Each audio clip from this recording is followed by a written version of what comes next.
बोलना शुरू करना चाहिए। बोलने से बोलना आता है, पढ़ने से पढ़ना आता है, लिखने से लिखना आता है। ये तो फार्मूला है यूपीएससी में सिलेक्शन का। कुछ और भी काम है जो नहीं करना चाहिए। अक्सर बच्चे सवाल पूछते हैं कि सर हमें इसी बार क्रैक करना है।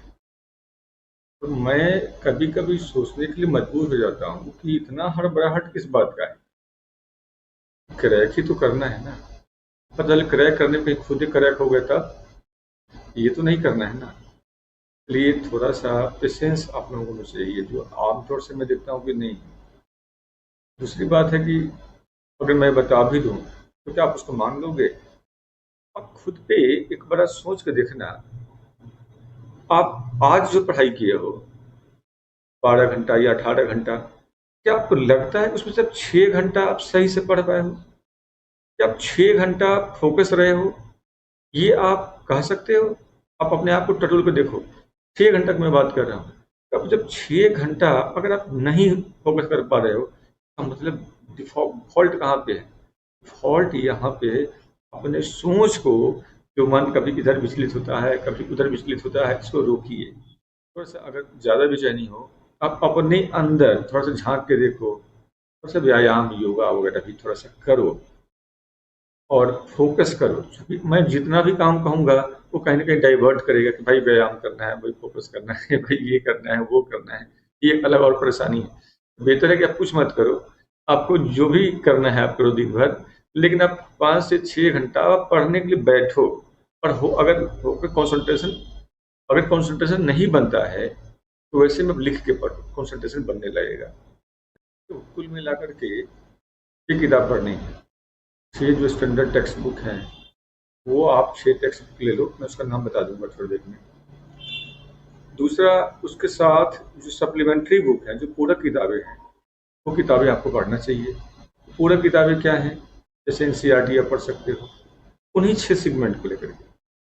दूसरा, आप न्यूज़ का, आप या तो आप एनसीईआरटी को ऐड कर लो, या तो आप एनआईओएस का जो बुक आता है, ये बुक, उसका बुक लेकर के आप ऐड करके उसको पढ़ सकते हैं। रही बात प्री और मेन के लिए एक साथ पढ़ें या उसको अलग अलग पढ़ें, यहाँ पे भी दो बातें हैं।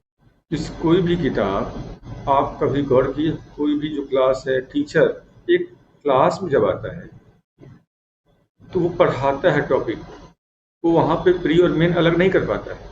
आप भी जब किताब पढ़ोगे तो आप प्री और मेन को अलग नहीं कर पाते। होता ये है कि हम उसी मेंस में से, उसी कॉन्सेप्ट में से कुछ फैक्ट को इकट्ठा कर लेते हैं और हम मान लेते हैं कि हमारा प्री का है। तो सच्चाई ये है कि कॉन्सेप्ट और फैक्ट में बहुत बारीक सा डिफरेंस है। फैक्टों के संकलन को ही हम लोग कॉन्सेप्ट कहते हैं। कॉन्सेप्ट को अगर तोड़ तोड़ देते हो तो फैक्ट हो जाता है। तो ये एक प्रकार का म्यूचुअली क्या है, ये एक दूसरे के साथ अटैच है ये, मतलब क्योंकि इंटरचेंजेबल बातें हैं। अब रही बात, तो जब आप तैयारी करते हो प्री का, तो आपके दिमाग में फैक्ट को निकालना होता है। तो फैक्ट निकालते कहाँ से हो? कॉन्सेप्ट से निकालते हो। तो जब वही मेन जवाब देते हो, तो यहाँ पे उन्हीं फैक्ट को आप जोड़ते फिरते हो। तो अप्रोच में जो रखना चाहिए बच्चों को, वो अप्रोच यही होगा कि आप ये मत सोचो कि ये आपकी तैयारी प्री का और मेन का, ये तो यूपीएससी तय करेगा। और यूपीएससी तो इतना खूबसूरत एग्जामिनेशन है जिसमें उसने साफ साफ पहली बार में क्या करता है, वो आपको प्री लेता है। प्री में होता क्या है, वो क्वेश्चन भी देता है, वो चॉइस भी देता है, और आपने जो पढ़ा हुआ है, आपने जो भी जहाँ भी लैंडमार्क बनाया हुआ है, उस लैंडमार्क की मदद से आप उन जगह जगह पे हाँ और ना में करके आप अपना आंसर को कर लेते हैं। मतलब क्वेश्चन यूपीएससी का है, प्लस आंसर भी चॉइस के फॉर्म में दिया हुआ है, और आपको सिर्फ इतना करना होता है कि हाँ इस क्वेश्चन का ये आंसर सही होगा, इस क्वेश्चन का ये आंसर सही होगा, और आप अपने कॉन्शियस अनकॉन्शियस का यूज करके उसको आंसर करते हो। जब बात आती है मेन एग्जामिनेशन का, वहां पे पहले जहाँ पे क्वेश्चन के साथ आंसर भी दे रहा था, अब वो सिर्फ क्वेश्चन दे रहा है और आपसे कह रहा है कि आप लिख के दिखाइए। मतलब पहले बार आपके कॉन्शियस अनकॉन्शियस माइंड्स का, आपका एनालिटिकल एबिलिटी का जो टेस्ट हुआ था, अब वो कहता है आप लिख के दिखाइए। मेन क्या है, वहाँ पे क्वेश्चन दिया हुआ है और आपको लिख कर दिखाना है। और इंटरव्यू क्या होता है? इंटरव्यू जो चूंकि आपने एक बार अपने ब्रेन का पावर दिखा दिया है, दूसरा बार आपने अपने रिटन पावर दिखा दिया, अब कहता है कि आप इसी बात को, अब कहता है कि आप इसी बात को वर्बली बोल के दिखाओ, और आप बोल के दिखाते हो। सिंपल सा ये एग्जामिनेशन है। इतने बातों के लिए कई लोग ये करो, वो पढ़ो, यहाँ जाओ, वहाँ जाओ, ऐसा है, वैसा है, इतना टफ है, इतना आसान है। ऐसा कुछ नहीं है। बहुत ही खूबसूरत एग्जाम है। सही पैटर्न से, सही समय से अगर आप तैयारी करते हो तो एवरेज अगर आप 1 साल तक एवरेज अगर आप 1 साल तक डेली 6 घंटा भी पढ़ाई करते हो, 5-6 किताबों को ले लेते हो, उनके सप्लीमेंट्री पूरे को ले लेते हो, तो आपका तैयारी तो यहीं पे पूरा हो जाता है। लेकिन होता ये है कि हम पढ़ नहीं पाते हैं और हम हमेशा इस सर्च में होते हैं कि ये मैगज़ीन तो अच्छा नहीं है, ये कोचिंग तो अच्छा नहीं है, ये टीचर तो अच्छे नहीं है, ये नोट्स तो अच्छा नहीं है। और हम इसी सर्च में अपने ज़्यादातर समय को खराब कर लेते हैं। आप खुद पे एक बार सोच के देखना, आप आज जो पढ़ाई किए हो 12 घंटा या 18 घंटा, क्या आपको लगता है उसमें सिर्फ 6 घंटा आप सही से पढ़ पाए हो? क्या आप 6 घंटा फ़ोकस रहे हो? ये आप कह सकते हो? आप अपने आप को टटोल के देखो। 6 घंटा की मैं बात कर रहा हूँ।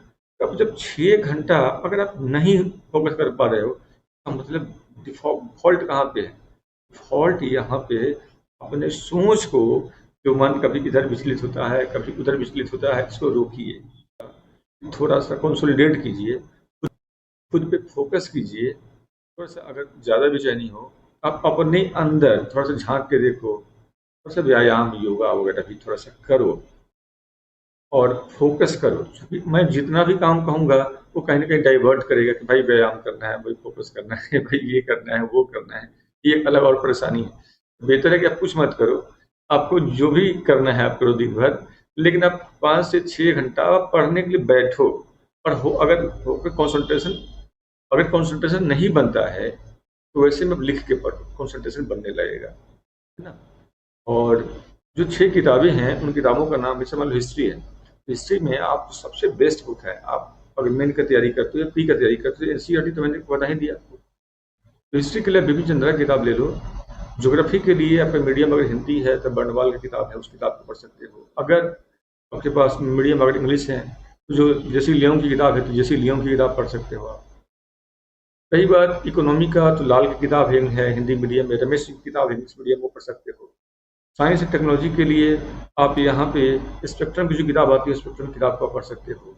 और इंडियन पॉलिटी के लिए जो लक्ष्मीकांत की किताब है, लक्ष्मीकांत की किताब हो गया, दीदी बसु की किताब, इसमें से कोई एक किताब लेकर के आप उसको पढ़ाई कर सकते हो। करंट अफेयर के लिए आप साल भर अखबार पढ़ते हो, अखबार पढ़ना भी चाहिए आपको। अखबार पहले पढ़िए और बाद में महीना के आखिरी में जो भी कोचिंग से जुड़े हुए हैं, जो भी मैगजीन आप लेना चाहते हो, तो कोचिंग को ले लो, आप मैगजीन, उनके मैगजीन को ले लो और उसको आप एक बार अखबार पूरे महीना पढ़िए। लेकिन आप लोग चूंकि यूपीएससी का जब मेन देंगे, तो ऑलमोस्ट वहाँ पे 30 to 40% सवाल वहीं से आता है। एनसीईआरटी से सवाल का जो परसेंटेज आने का है, वो 30 से 40% सवाल आता है एनसीईआरटी से। रिमेनिंग सवाल में आपको 30 से 40% जो स्टैंडर्ड टेक्स्ट बुक है वहाँ से सवाल आ जाएंगे, और 20 से 30% सवाल वो करंट अफेयर्स का होगा। तो करंट अफेयर्स को भी ध्यान से आपको बैलेंस करके पढ़ना है। लेकिन पढ़ना है तो छोटा सा प्रयास करना है आप लोगों को। और कुछ जानकारी चाहिए तो आप बिल्कुल इस कमेंट बॉक्स में लिखिए और मैं आपको रिप्लाई करूँगा। Thank you.